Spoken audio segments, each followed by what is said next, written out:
All right, we are starting chapter 8.4, volume of rectangular prisms. In your textbook, page 376, and you can use a calculator for this section. This is the last section of chapter 8 that we're going to do for the school year. Yay! So first thing you need to know is what volume is. Volume is going to be the amount inside of a 3D figure. So it's what the 3D figure can hold inside the volume. To calculate it, it's pretty easy.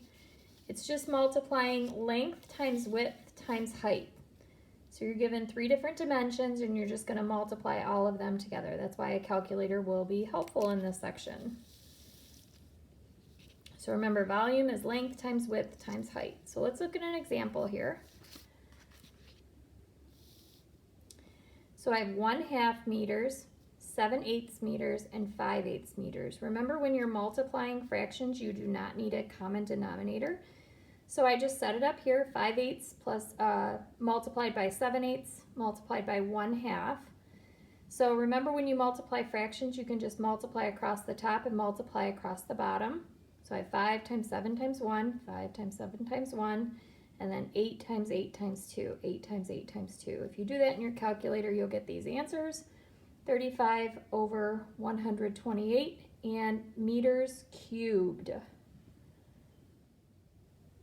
Now the last answer that I just did in the example said meters cubed. So I want to make sure you know this. Volume is expressed in units cubed. So all of your answers are going to have like m to the 3rd power, cm to the 3rd power. That means cubed. So when we were dealing with area, all of our answers had squared, little 2. In volume, you have 3 dimensions you're multiplying together, so all of your answers will be in cubed. Let's look at another example. So this one's a little different. And you are going to see these in your work. So they're going to give you the volume. They've already calculated it, and they give you the volume. And then they're going to give you 2 of your dimensions, and you have to solve for the other dimension. So this is where solving equations is going to come in to help you. So you're given the volume and the length and the width. You need to find the height in this one. Well, let's start with our formula. Volume equals length times width times height. So now you're plugging in. So they already gave us the volume. That replaces the V, that's 1620. And then I have 9 times 9, I get those from here, times H.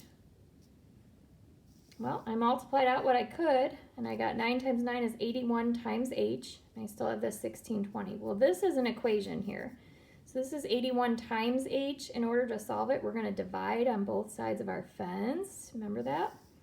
So we're going to divide by 81 on both sides. These are going to go away. I'm left with my H, and then I have 1620 divided by 81. You can plug that in your calculator and you'll find out it is 20 centimeters. Now this is not cubed because it's not the volume, it's just the height.